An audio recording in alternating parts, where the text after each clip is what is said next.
This French special edition version of the Roaring Peacock podcast contains some naughty words and average opinions. You'll have to pardon our French, and it's probably best if you don't listen at all.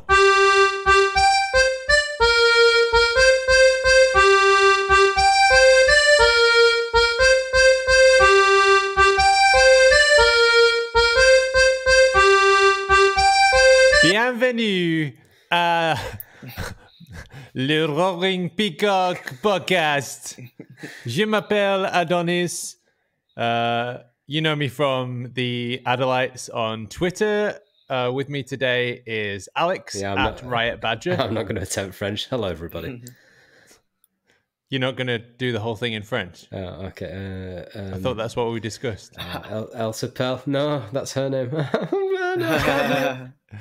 And making his Roaring Peacock podcast debut is Harvey from the No Splinters Sports Pod at No Splinters on Twitter.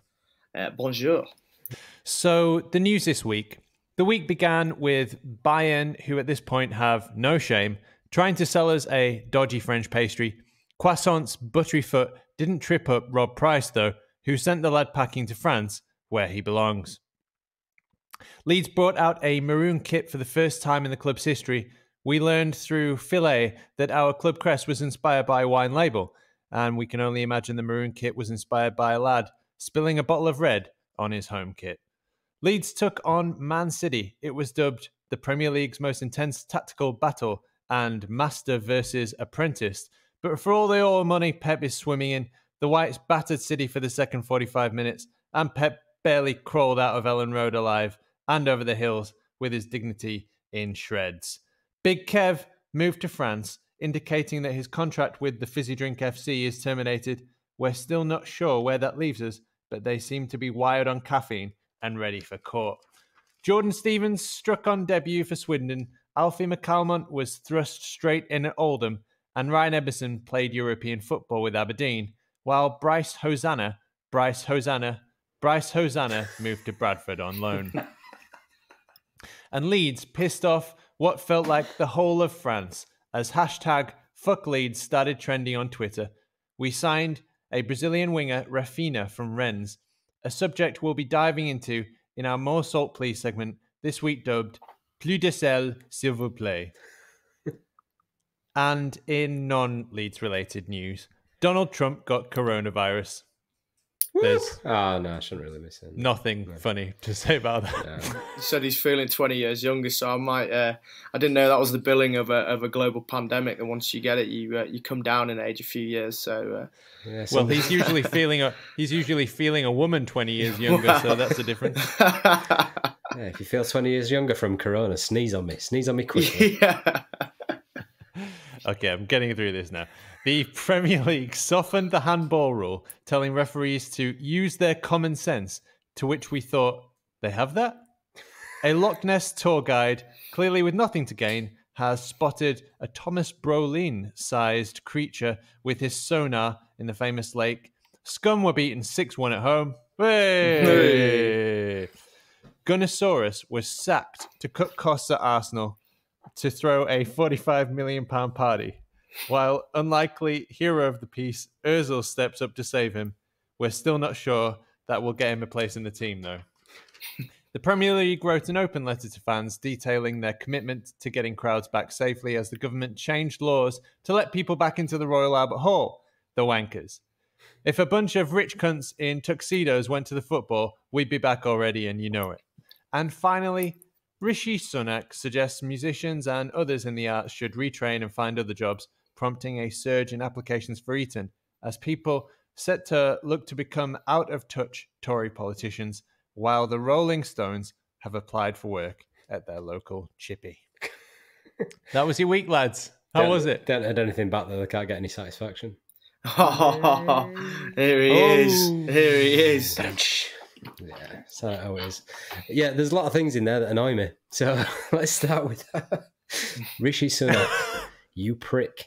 As a musician, and you telling me to retrain. It's just the Tories are just, this is the thing about arts and a Conservative government. I think they don't appreciate the arts or anything like that. So it's like, oh, return and go and work at Nando's. Fuck off. I'll sell all my guitars and just go and make chicken for a living. Yeah, I would say that I would have been surprised given the policies at the minute, but I had to just double check what Mr. Sunak actually said today, because that is just, I mean, on a serious note, the entertainment industry as a whole makes up a massive amount of the UK economy. So, I would say be careful what they wish for, really. Yeah. If this is your first listen to the Roaring Peacock, we are a Leeds United podcast. We will eventually move on to talking about Leeds. Yeah. Well, we all love a bit of government bashing, so yeah.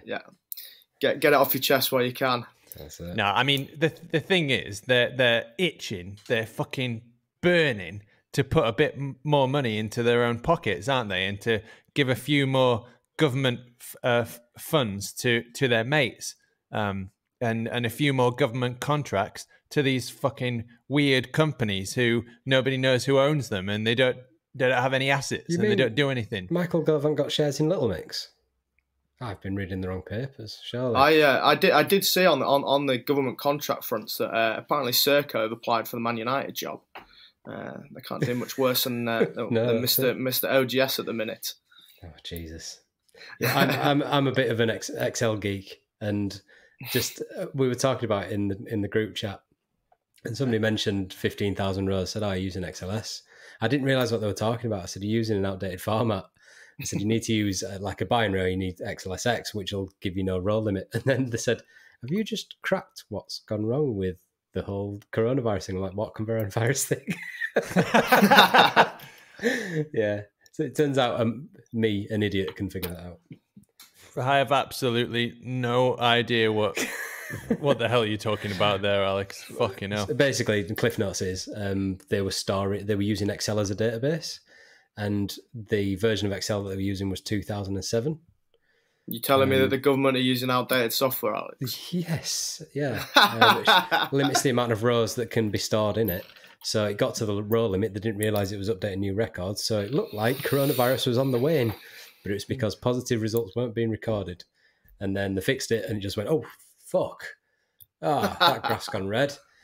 Yeah, and that's it. That's happened. And that's why there'll be no fans at Christmas. Yeah, that's it. That's why we're not going to Ellen Road. Moving back to football. Okay, moving on. Now, what I want to talk about first is Victor Orta. And basically, he's probably not listening, and probably nobody who knows him is listening. But if there is a chance, I just want to say, shag me, Victor! Shag me! Shag me! It's a good window. It's been a really good window, this. Brilliant. I think get a centre mid in the from the EFL, and I think that's 10 out of 10. You can't fault him for that. Any one of them three championship midfielders we linked with, I'd settle for that. I did notice that Fulham have had their pants down with Mr. Loftus-Cheek on 150 grand a week. Jeez. Even Harry Redknapp on Sky yesterday was eyes were watering at that, which tells you all you need to know really on the wage demands of these sort of fringe sort of ballers. I would say, I don't know, is he classed as a baller or So which three EFL players are you talking about? You talk about Cantwell, Ben Rama, and Buendia. Any one of them three would settle in nicely and round off the window. I'm questioning Norwich's need for cash now because they've just sold Godfrey for 30 million, haven't they? Yeah, but I mean, it's a bit of a cliche, but every player has a price, and do. Well, I don't know if you saw what Mr. Farker, without swearing, I guess. Is it Farker? It's definitely Farker. He definitely said that, he'd rather play the kit man than them two at the minute, which tells you all you need to know, really, with where that's gone, which I thought was pretty bold to say, considering the window had about 4 days left at the time of him saying it. There's definitely a breakdown there. So he was talking about, who? Cantwell and Buendia? Yeah, so basically they've not been playing, and they asked him why, and he said they've just not been training, their heads are elsewhere, and he said he'd rather play the kit man. Oh, shit. So, All right, but how much is the kit man then? Yeah. well, I mean, he must be And half decent. is he any good? Well, if he's got less than 6 fingers, then he's got a chance to play for Man. Oh, Can he play centre mid? Yeah, that's it, yeah. Yeah, actually, with this handball rule, I think we should stay away from the 6th finger. Be a decent keeper, though. God. Yeah, we've got one of those. Actually, we do need a decent backup keeper, don't we? Yeah. I haven't Caprill seen played Elliot well last Caprill, night. though. You know, he played well last night. Did he? Yeah, he looked solid. To say it's men's football as well, I think you got to, you know, it's hard to judge what 23s, but Melier sort of looked better than 23s, and Caprill. First time I've seen him play men's football. I mean, I'm not an avid watcher of the Italian second division, so I've not seen him play live. But yeah, that was. I thought you brought on an expert, Alex. Yeah. I'll try Sorry, hard lads. next time. Sorry, lads. Yeah, no, he looks solid. No, this probably, how long have we been recording? Probably 35 seconds. It's probably the most football knowledge that's been imparted by the Roaring Peacocks since we started. So I think we're doing all right. Well, the thing is, we started this topic off about Victor Orta, and that's the thing. Yeah. It's like, how many of us actually watch the French second division or the Macedonian 5th league or whatever? I'm sure Victor knows a hell of a lot more than most people, and he took pelters for the first year, especially bringing in the likes of J. Roy Grott, who's selling PlayStations now on Instagram. That's how he's fallen. Yeah, what's that all about? Well, his girlfriend had a good dissertation about him, I saw. So if you haven't seen that, J. Roy Grott sent out a tweet about PlayStation 4, was it? Was he retweeting a competition to win one? Trying to win one. He was trying to win one. Good God. I don't think a controller would fit in his hands. Can we get a GoFundMe to get J. Roy a fucking PS5? No, you can have a GoFundMe to get me an Xbox One X. I'm not getting involved in this debate. There you are with a bunch of X's. You started off talking about XL, XX, SSX, and now you're talking about Xbox One X. I'm sure this means something to the kids, Alex, but it means nothing to me, mate. Okay, cool. Okay, maroon kit. No. What do we think about that? Next. Well, no. To your point, it's for the kids, isn't it? Yeah, it is. I don't know. Just, you know, obviously there'll be someone out there that's probably upset about it, but to be honest, do we really care that much? We've just signed a Brazilian winger on transfer deadline day.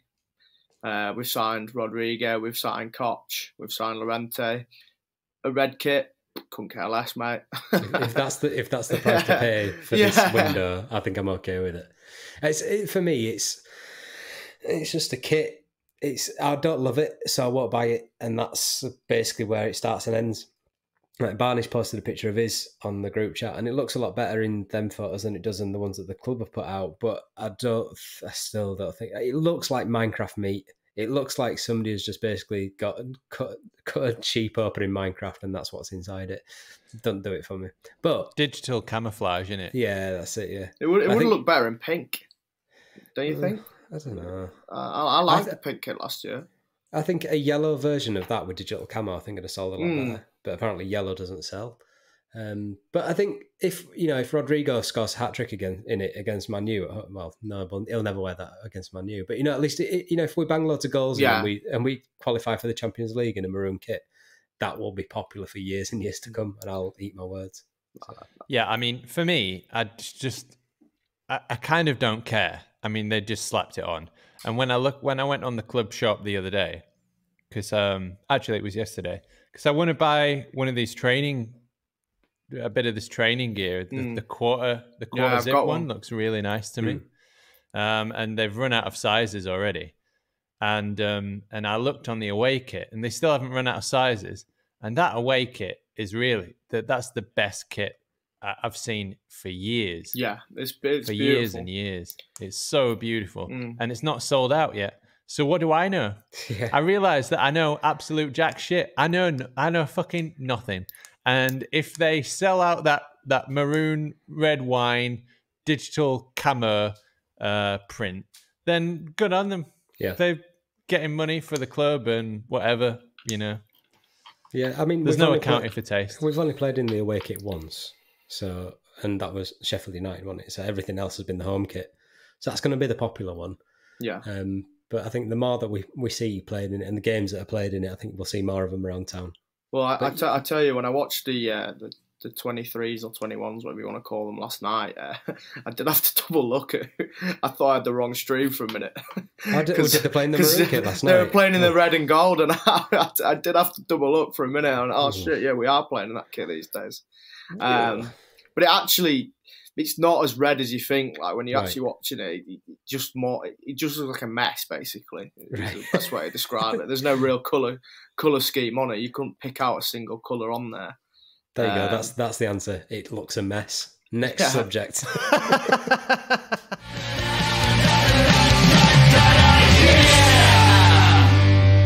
So now we've come to plus de sel, s'il vous plaît, which is French for more salt, please. And we have been in danger of becoming everyone's second club for a minute there. I laughed at the idea at first, and then after the first couple of games, especially after the Liverpool game, and then after the City game as well, all of a sudden you've got all these football Twitter fans going, "Oh, Bielsa plays this type of tactic," and whereas 4 weeks ago they were like, "Oh, Leeds are getting relegated straight away. You're going straight back down, dickhead." Join a Villa. Yeah. So it was nice to sort of rile up the whole of France. It wasn't the whole of France, but that's what it seemed like. What did you make of the salty fish and chip saga? They've got such a beautiful way with words. Your fish and chip country, that is the best thing. It was brilliant. So good. And then for Wilson to kind of latch onto that and then put that as part of the signing photo, that's just, brilliant.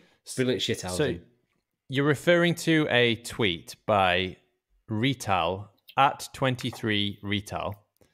And it was picked up by Gary Davenport and the Square Ball and all of those. And it just says, Il peut jouer hashtag LDC et avoir...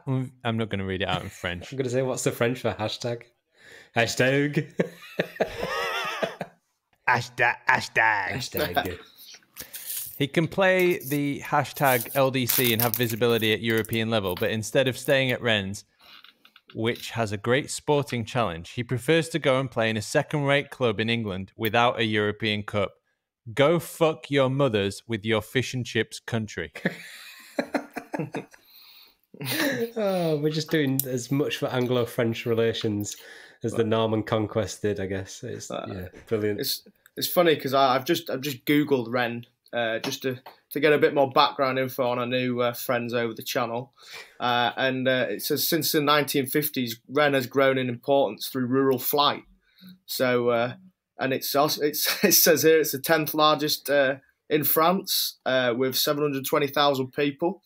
And it's known as the technology hotbed of rural France. So take that as you may. Yeah. There's loads of history there. Windows 95. Oh, brilliant. Yeah, I was going to say they might tap us up for some spreadsheets. That's it. Yeah. Oh, you use the XLS. Hashtag fuck Leeds Trey Fort. And this is very, very strong. Yeah. So hashtag fuck Leeds, very, very strong. It is the worst club in the Premier League. We hope for an administrative relegation to Division 4 next season. Big shout. In addition to your coach, he is known just PCK. Don't know what that means. He is sitting on a cooler. It stinks of shit. Raphinha, stay here. You'll never play there. It's a trap. It's a trap. I mean, it's a trap. I've been Leeds have been described a lot of things, but I've heard Leeds been described as a trap before. I mean, I think the only thing that could be accurate there is the administrative relegation. That's been done before. Yeah, got behind the times there. These tweets are from Rennes fans who are particularly salty. If you're listening to our podcast for the first time, bonjour. Yes, we have a section called More Salt, Please, and this is from salty fans, and I'm now reading out these salty tweets from Rennes fans. And here's another one. Fuck your ass, you roast beef motherfuckers. I say it and say it again. Leeds is the worst club in England. An emasculated club. Hashtag fuck Leeds. An emasculated club. That's an interesting term of phrase. That's surely got to be a Google Translate job there with emasculated club. Yeah, it's got to be. It's got to be some sort of insult in French. Roast beef. I'm just definitely going to go to Toby Carver and say, I'll have the roast beef. Roast beef. Yeah, that's roast beef motherfuckers. That's what they think we all eat in France, you know. That's a common insult for the English, which is I mean all roast beef motherfuckers, aren't we? Yeah. It's nice to be relevant again, isn't it? We're dining at the top table of domestic French football with upsetting our brothers over the channel. So I think the most satisfying thing about it all is that we're buying players that the opposition club fan doesn't want us to buy.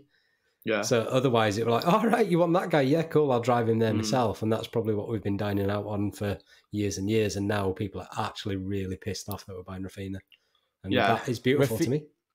Raphinha, who goes to the worst corner of Europe in a city called Leeds! ! All this to play with amateurs and in front of alcoholics! !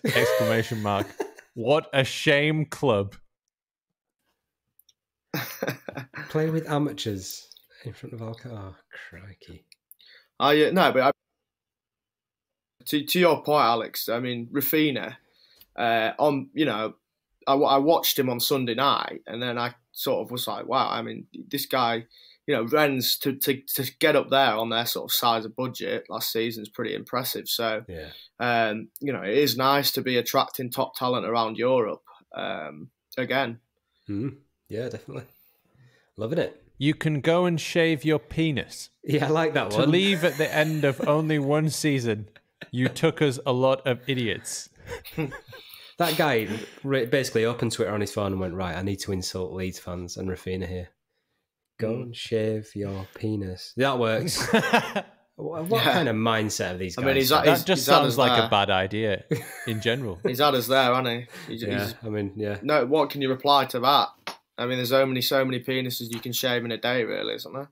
And our new sponsor, Manscaped, with the Lawnmower 2.0. I tell you what. No, we're not. We're not sponsored. Use a butter knife. We are open for potential sponsorship.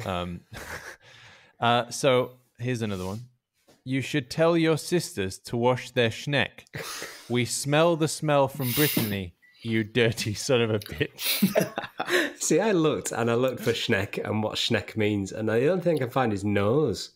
And I'm assuming it's referring to a lady garden of sorts, but I can't find any sort of evidence towards it. Wash your schneck. We can smell it from Brittany. Wash your snack out, son, and go get your father's gun. That was my assumption as well, but I googled schneck, and it says it's the nose that you shove up someone's asshole, basically, like when you're brown nosing someone. Okay, fair enough. Different. Learn something new every day. Yeah, can we buy more French players because we just get the salt we almost delivered. We almost bought a French player. Yeah, we got Micky Croissants, didn't we? So. Monsieur Croissant.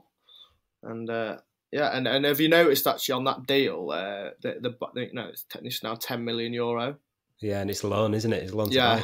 So Bayern were trying to fast one in my eyes. It's not the first time a German club has been questionable. Yeah, it's not the first time Bayern have been questionable either. They always in the European fucking cup.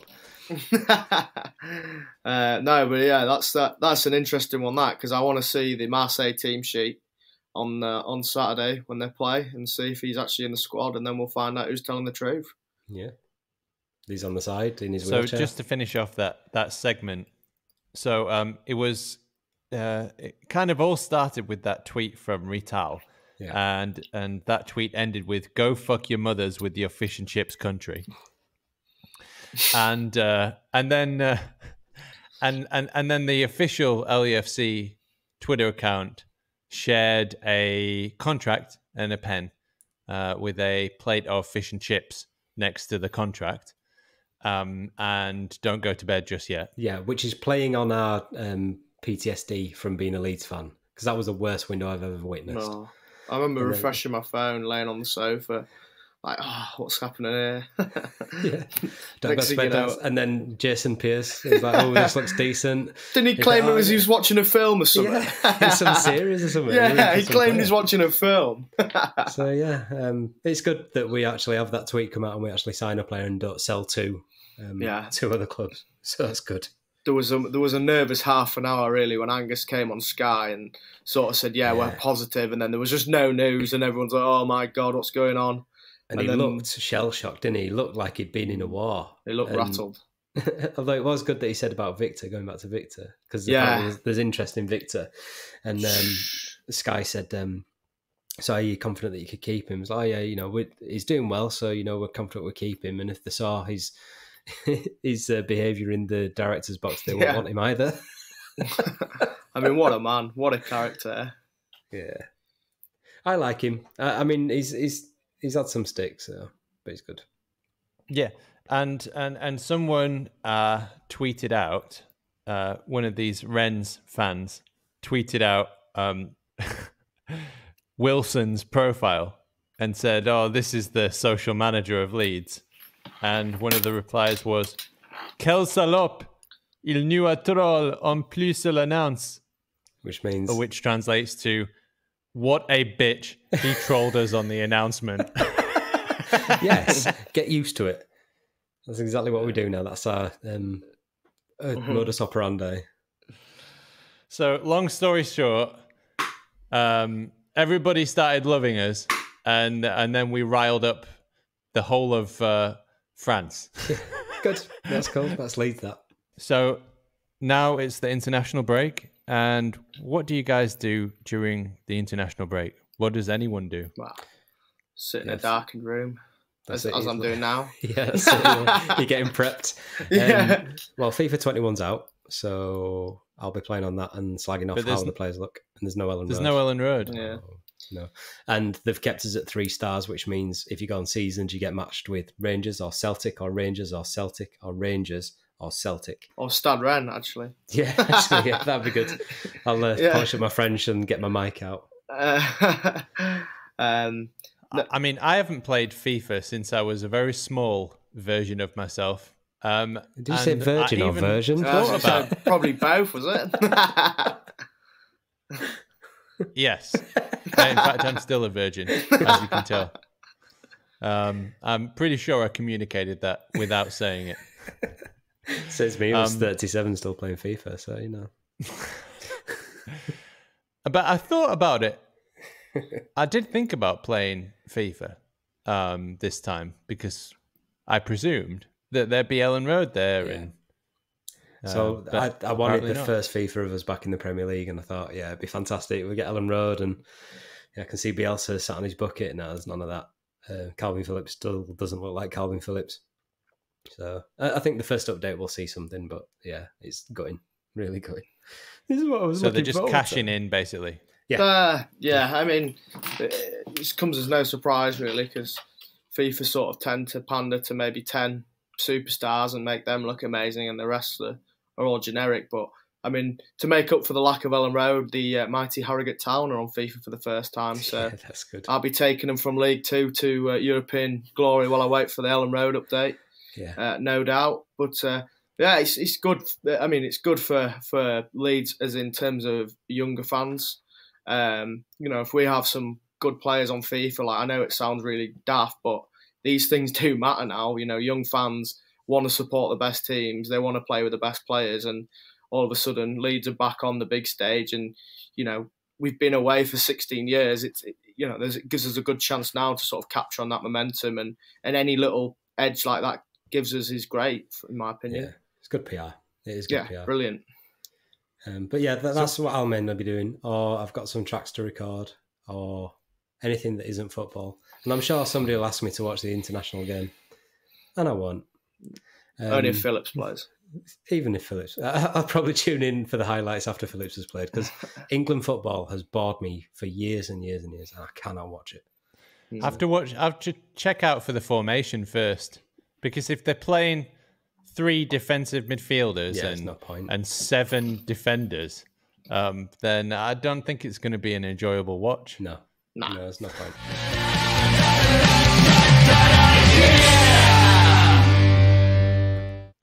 Fun fact, I did actually play cricket with Gareth Southgate and his son a few years ago. He's a really sound guy, but unfortunately I've lost touch with him, so I can't really influence his team selection these days. You could be far late. You're like, all right, Gaz. So Calvin Phillips, centre mid. Well, I just don't understand why you pick players and play them out of position. Like, I know obviously in international football it's a bit different, given that, you know, obviously you can't cater for everyone, but Phillips literally is a ready-made CDM. Like, I don't pick him and play him there. Like, yeah. Well, the amount of goals that have been flying in, you can kind of see where he might be coming from in setting up defensively. Yeah, but he's picked Maguire and Gomez, so he's going to be a long evening for young Pickford. Yeah, well, he's not playing well either, is he? No, not one bit. It's a weird one, that. I mean, and you look at, what's his name? The guy from Burnley. Nick Pope. Yeah. He had a shocker the other day as well. Yeah. And I hate to say it, but Don't say I feel like Dean it. Henderson might be the best keeper in England. Not having it. No. Okay. Anyway. He's not. He's got to be better than Pickford and Pope, surely. No way. I mean, if he was any good, why has he got to sit on the bench at Man U? If he had any ambition. Because they've got fucking David De Gea. They're paying him 350 grand. They're paying him basically a fucking house in Adel every week. He's on Gunnersaurus wages, is that lad? No, I mean, it's funny because England typically have never really struggled in the goalkeeping department. And Pickford was a worldie keeper a couple of years ago. And then all of a sudden, for whatever reason, his game sort of dipped. It's been coming. He's dipped before. And then everyone's earmarking Nick Pope. And then all of a sudden now Nick Pope's having a shocker. I mean, it's one game, to be fair. In my opinion, Nick Pope should start over Pickford. But, you know, how do you go about that if you Gareth? Do you gamble and stick with Pickford? Because he's never really messed up for England, has he? Let's be honest. Or do you change it now? He's got to make a decision sooner rather than later, though. I mean, you can say that he... Like, I don't want to get into fucking England on this podcast, but you can say, for example, that Pickford had a good World Cup, but when you look at that World Cup again, we didn't really play any particularly strong teams, I would say, and he comes up against weaker players, in my opinion, when he plays for England in general, and weaker teams because they're not used to playing together. So. I mean, we're just working our way down the list. That's all. And I just think that fucking scummer is probably third on the list. That's all. That's all I'm saying. Well, it's an unfortunate situation. If you thought Gareth had trouble with Greenwood and Foden on international duty with young girls, he might struggle with Dean Henderson as well. Is all I'm saying on that front, without risking libel. Allegedly, yes. Allegedly, yes. Some Snapchat deviance, I think it was. Harvey's opinion does not represent the views of the Roaring Peacock. Allegedly. The following podcast contains some alleged... They were allegedly. Yeah. It's a bit of a tightrope, isn't it? We don't have... the quality of goalkeepers for the England squad now is low. And I think that's why you've got a player like Henderson on the bench at Man U, because he's not the best keeper at Man U. You know, De Gea is, and that's why he's missing out. But we do need a quality keeper. So if Meslier can just change his nationality... Well, Ramsdale at Sheffield United. He's got to be in with a shout. He played well against... I don't know if you saw the game against Arsenal, but he had another good game. You know, they lost, but he looked solid. Yeah, played well against Ramsdale? Yeah. No. Really? No. All right, Gareth Southgate. Okay, moving on. Now, what do we think about Big Kev and the Fizzy Drinks FC saga? Because this is a bit fucked, isn't it? This is another one of those kind of Kiko situations that's looming over us in the shadows, ready to fucking spoil our day one day. Leeds fined and banned from domestic administrative relegation. It's because of JKA. Leeds docked 15 points. The thing is, if he was transfer fiasco, if he was any good and worth doing, we'd have kept him. We would have kept him because it would have avoided all of this. And he must be absolute toilet. He must be. I've got some insider third-party knowledge on Big Kev. Exclusive. I mean, Harvey's got the mic. Insider third party.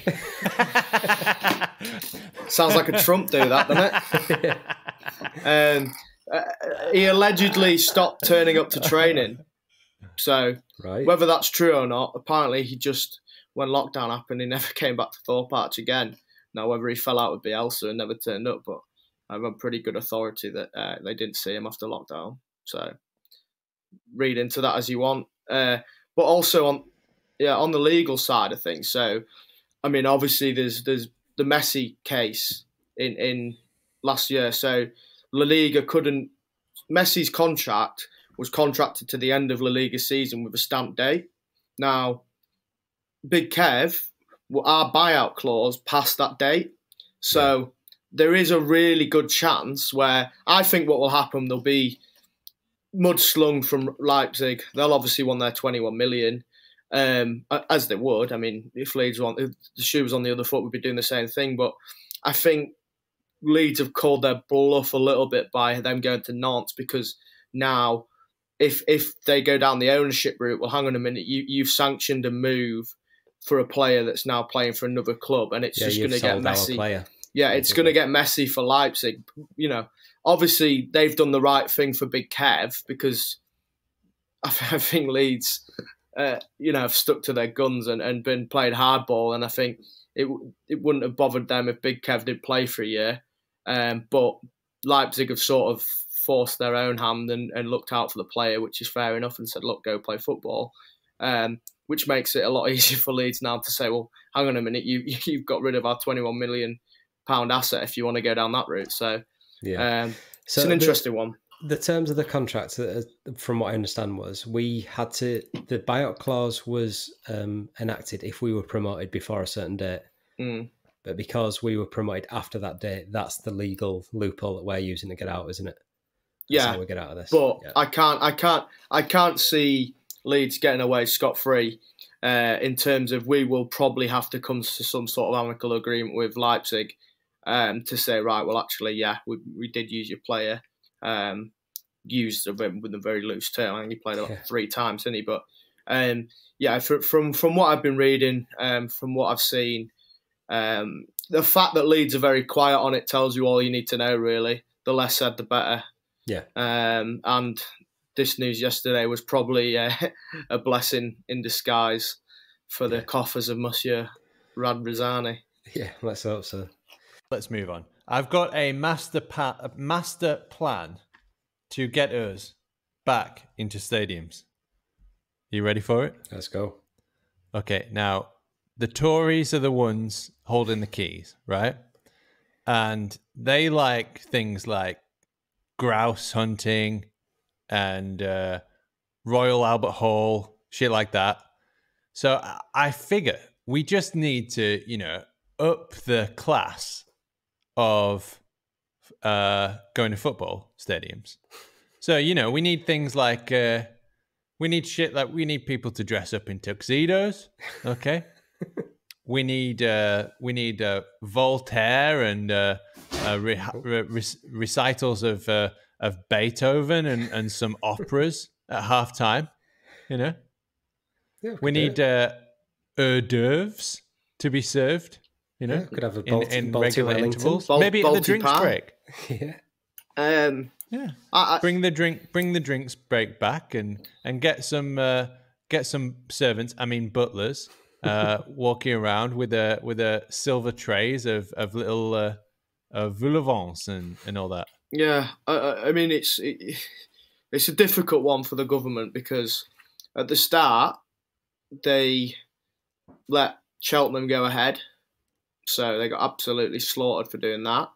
And then all of a sudden now they're coming really hot on no sporting events. So, there has to be some. Well, they let all that go ahead. Yeah. Sorry, Harvey. No. They let all that go ahead because fucking Boris didn't bother turning up to the Cobra meetings. Yeah.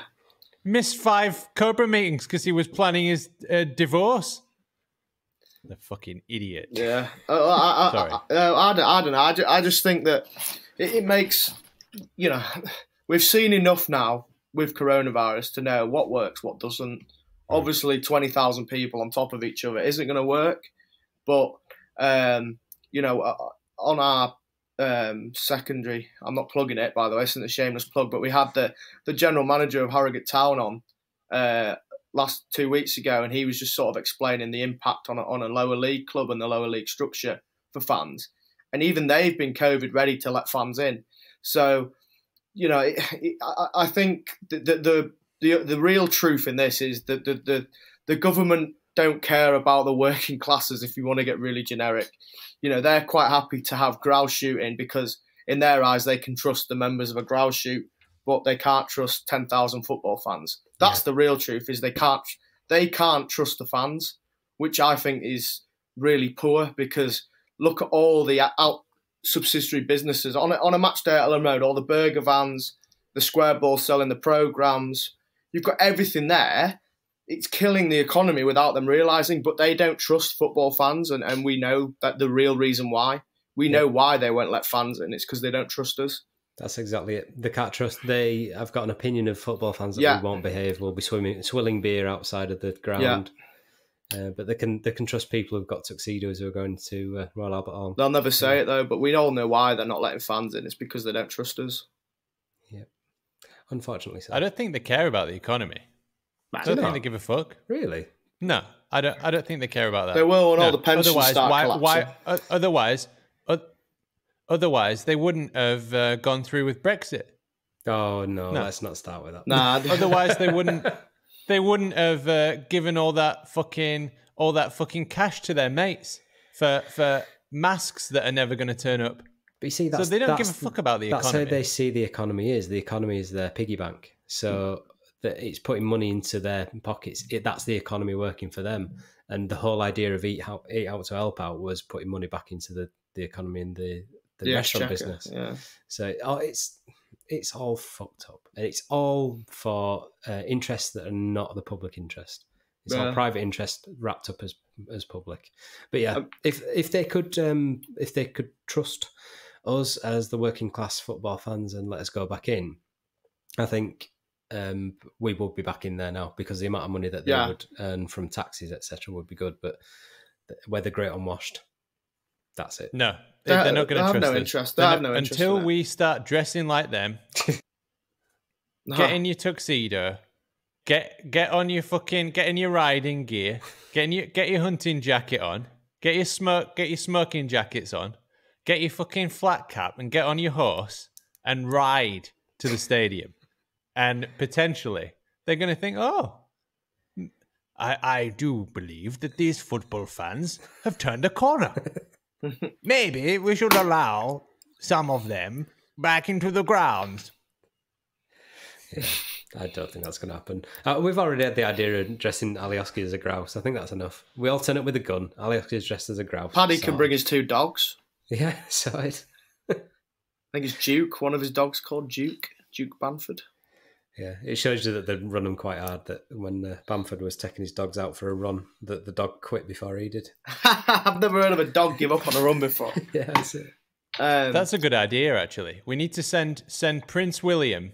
We need to send Prince William and Lord Bamford in for the negotiations to get fans back in. That's going to work. That's got a ring to it. Yeah. That could actually work. Fucking hell.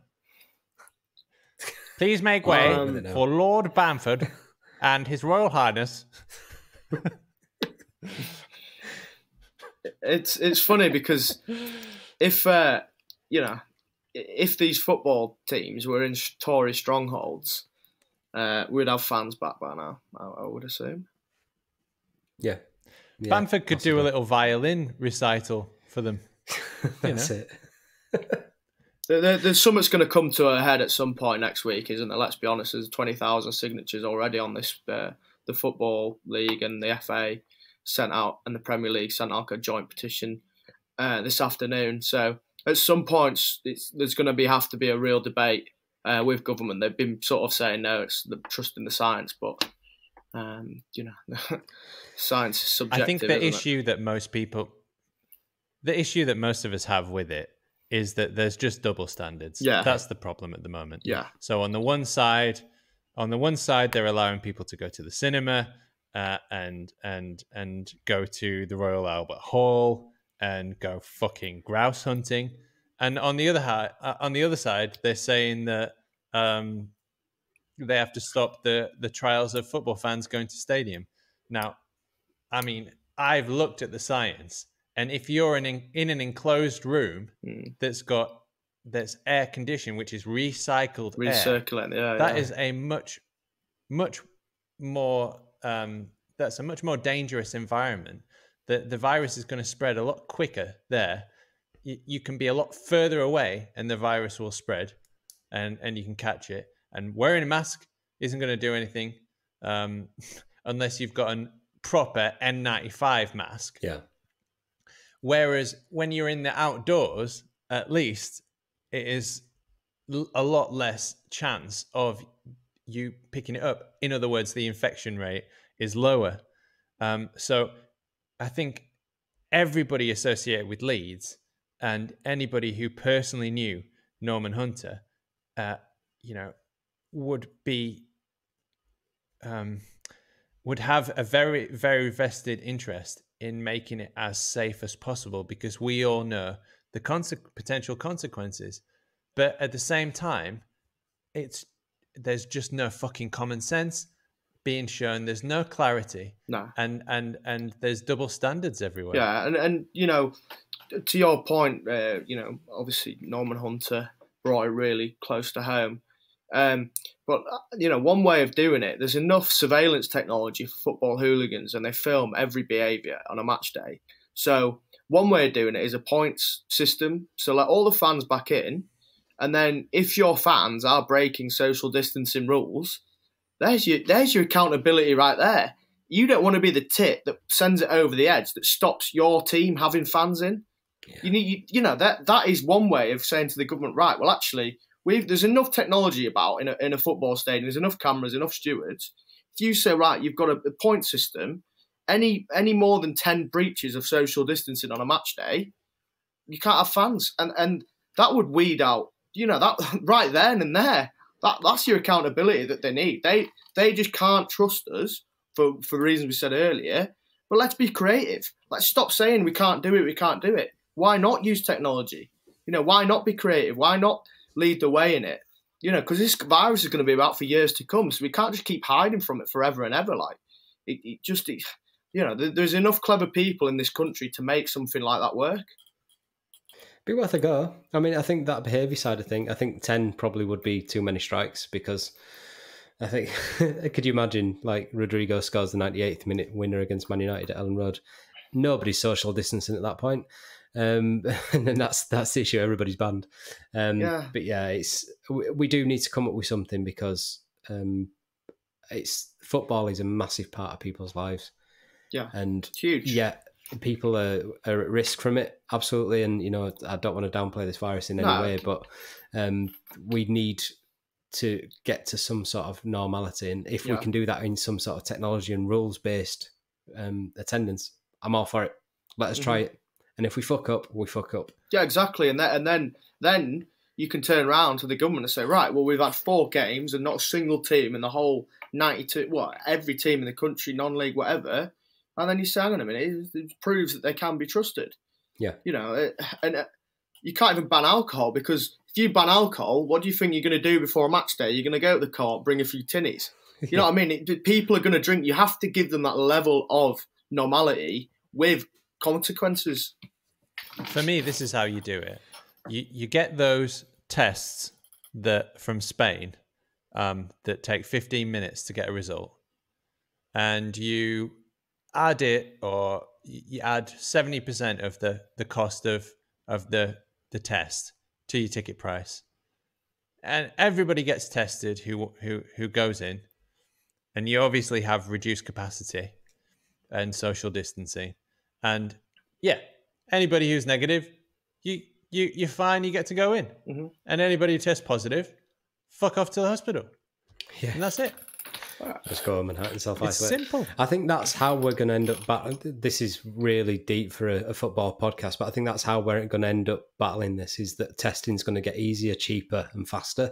Yeah. And we're going to be able to test it and have some sort of passport, essentially. So, I've had a recent negative test. I can go into this venue. Yeah. And we just need to get to that quicker. The whole, I mean, without getting too political, the whole track and tracing, it's flawed anyway. You've got to, you've got to test a population of tens of millions. You're never going to isolate every test anyway. So it just needs a bit of creativity. That's all it is. A bit of imagination, a bit of British grit and spirit. We've got the best technology in the world. Let's go. Bit of British. Well, we could go to Rennes. They've got like an IT solution. Yeah, Rennes is the hotbed of technology in France, as we learned earlier.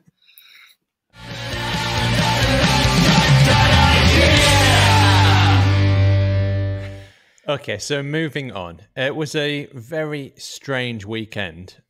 Scum lost 6-1. Liverpool lost 7-2. So what the fuck's happening is my first question. No idea. Answer. Okay, next question. Why so many fucking goals? And the third question is, what are the consequences? What does that mean for us? What does that mean for Leeds? Where are we going to finish? Because it seems like now the league's wide open, ready for us to just slot right in there. We'll just sort of fucking right hook to Everton, get the fuck out of the way, Ancelotti, you cunt, and then win the league. Boom. Well, if it stays as unpredictable as it has been for the first few weeks, there's no qualms about us finishing first. We could actually do that. But nah, you're joking, Alex. Yes, I'll have what you're having tonight, Alex. Surely not. I've got you. Surely not. Order, as I was saying. Surely not. If it stays as chaotic, as it is, there is a massive chance that there'll be a massive upset in this league. That's what I mean. Is if Liverpool can get beat 7-2 by Villa, I know they have recruited really well this season. I think they've learnt the lesson, but nobody could have predicted that.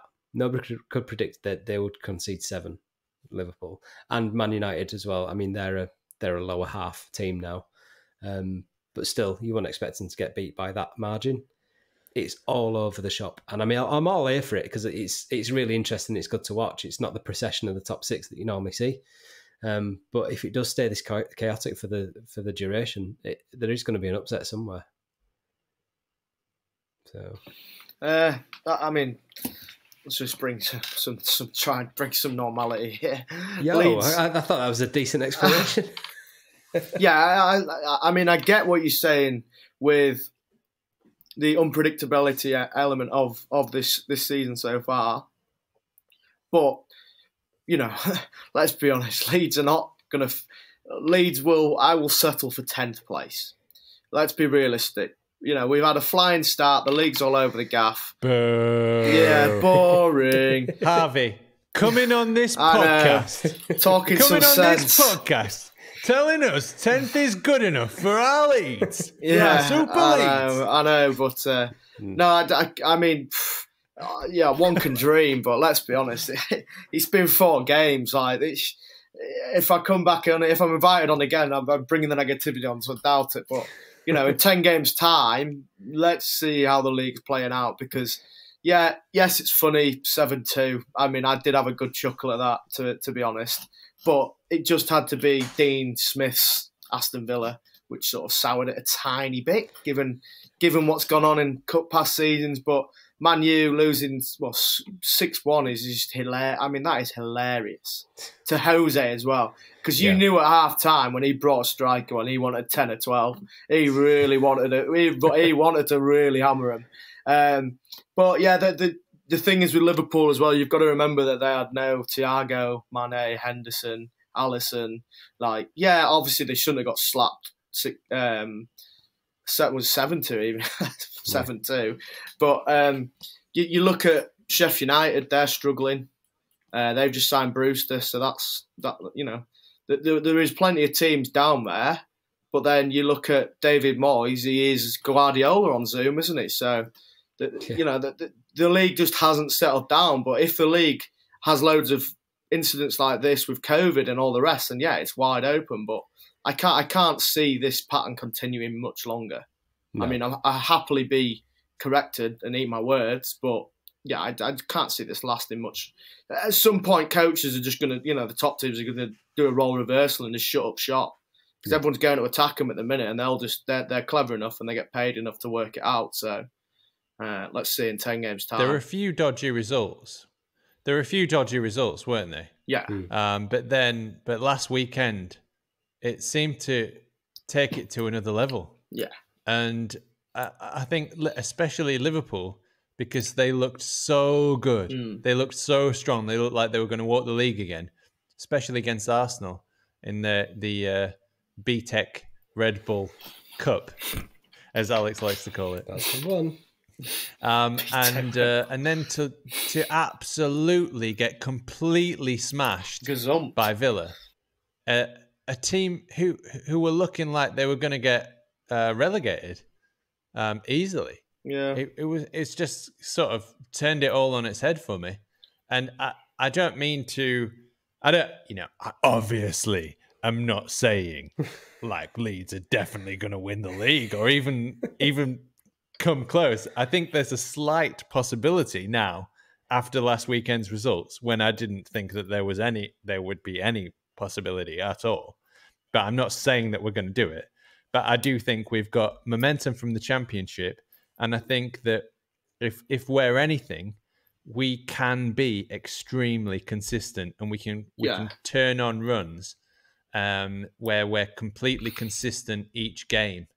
And even the games that we lose, even the games that we've lost the last 3 seasons, like if you think about Wigan and a few of those games, even Forest, like there are very, very few of them that we've ended up with less possession or created not enough chances or whatever. You know what I mean? Like even those games that we've lost marginally, we've created 20, 30 chances and had 70% possession. So we're very, very consistent. And we're even getting the possession. We're even getting more possession than teams like Man City and Liverpool. Yeah. I think you are right in what you're saying about consistency. However, my worry is we've not played any. I mean, Sheffield United, it's not fair to call them a negative team. We haven't really played against anyone that's going to sit behind the ball, and are good at that as well. You look at your Palaces or West Ham, West Brom. We haven't played anyone that's going to tempt us out, and I think there will be a few. We will lose to teams that do sit behind that, because you do have some seasoned teams in the Premiership that is their game, to literally just sit on the counter. And they're quite happy for you to have the ball, because they know they do have a 20, 30 million striker up front that can score. We haven't played Southampton yet, and that they're pretty much play similar to us with a consistent goal scorer up front. I think if Aguero or Jesus is playing on Saturday, you're gonna boo me again, but I think they beat us comfortably given the start they had. If they had a goal. Harvey, coming on this podcast. Let's be honest, they didn't have a recognised striker up front, and Man City of old would have absolutely punished us the way they started on Saturday. So, I don't know. Maybe it's all them years of just watching absolute dross and disappointment after disappointment that I just can't. Obviously enjoying it, but I just can't get too carried away at the minute. Let's just see what happens when we start playing some seasoned Premiership teams that are going to park the bus. Oh yeah, well, we struggle with that. We mentioned that on the Man City preview with the guy from Blue Moon. He said that they struggle to break down teams that will sit behind the ball. I think we're very similar in that. So yeah, I'm not looking forward to them games. I don't like watching them. They're really frustrating. But now we've got Raphinha. He's been brought in to obviously change the game. You watch his skill set. A lot of the times the Premiership games are won by small margins, which obviously not at the minute. It's crazy at the minute, but it takes one bit of skill to win a game sometimes. And Pablo get back fit, Raphinha, Harrison. That is when it counts, when your big name players come out, grab the game and try and get us something from a bit of nothing. And that's when you see the smash and grabs happen. Is one bit of skill will win you a game. So we're on the search for that one listener who will actually like our podcast. And if you want to share our socials, you can use the hashtag #PassThePeacock to help us try and find that one individual on the planet who might actually like us. You can tell your mates, family, and you can even tell random people in random places. So send us a DM on Twitter of the most random person and random place you have passed the peacock, and we'll read it out on air. I would caveat that with I don't think there'll be many Tory voters enjoying this podcast tonight. Unfortunately, I live in Harrogate, which is it was a Tory stronghold, so I don't think I'll be getting much traction on my socials. I mean, just when you're at the urinals, just pass the peacock. Pass the peacock. That's all right, pal. You heard about the Roaring Peacock podcast? Just turn. Yeah. Right, pal. Pretty good, isn't it? Sorry about your shoes. Pretty good. Sorry about the shoes. I'll clean that up if you want. Cheers. Thanks. No, I'm not like that. No, Thanks. sorry. No, I didn't. I said cheers, not jizz. No, stop. Cheers.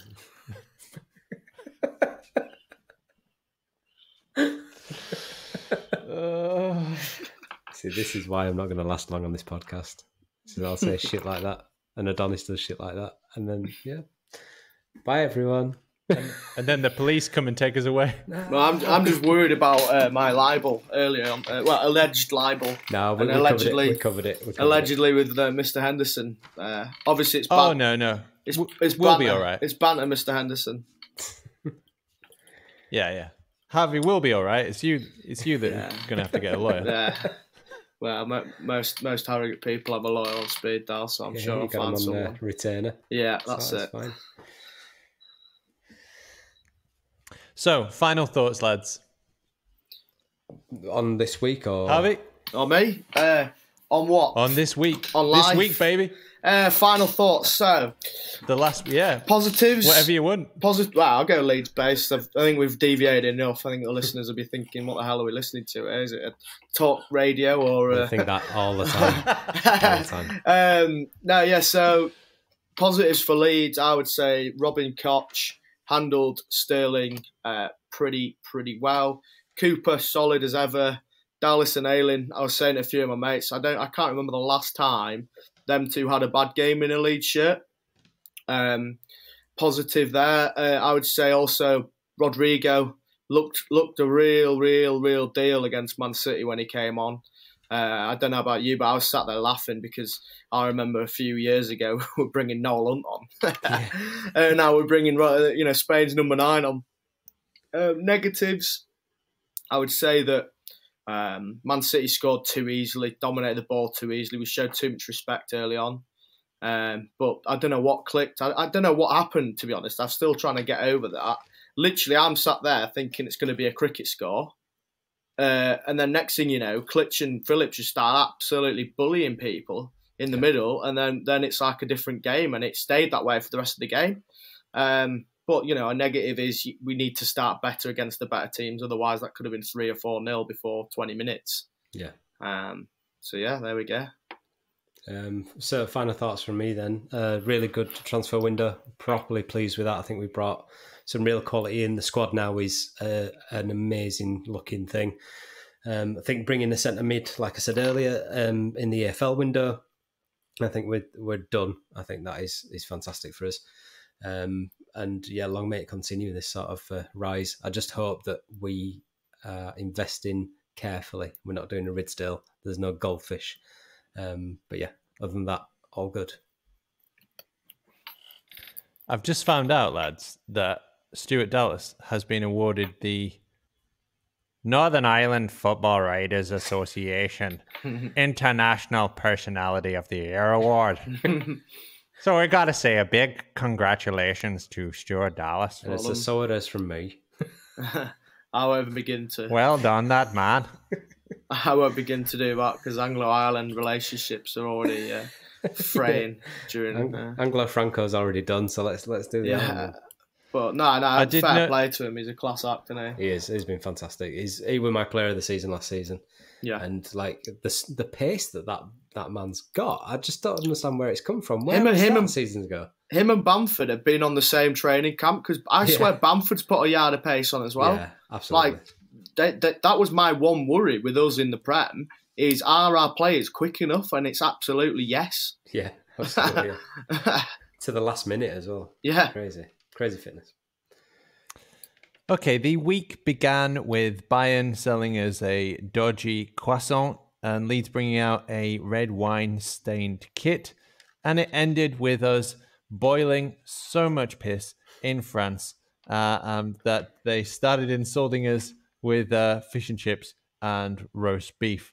Well, all roast beef motherfuckers, aren't we? But a big shout out to Victor Orta. I felt like the transfer market was one long game and Victor was our only player and we were cheering him on frantically as he came with near misses to the croissants, giving us echoes of Dan James and Big Kev finally fucked off from Fizzy Drink FC to France, and hopefully we'll be in the clear. That was the Roaring Peacock main cast. If you enjoyed this podcast, then frankly we're fucking very surprised. And so well done. Nice to meet. Well done for lasting. Nice to meet you. Nice to meet you. Thanks for that. It's a very good. You can find us all on Twitter. It's a very goodbye from me. I am at the Adelites on Twitter. My name is Adonis, and it's a very goodbye from Harvey. Yeah. Goodbye. God bless. You can follow the No Splinters pod, which Harvey is from. And it's a very goodbye from Alex. Good night, sleep well. We'll see you next week where we'll do this all over again.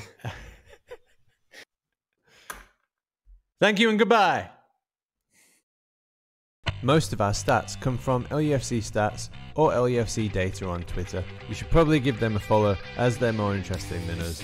A very special thanks to Adam Elliot, Adam Warner, Barney, Stuart, Cookie, Ed McIntyre, Ewan and Howard, Metcalf, Josh Pearson, Laura, Leon, Nige and Rob, The Light Show, to all our family and friends. So many games to play, don't care what's on your mind.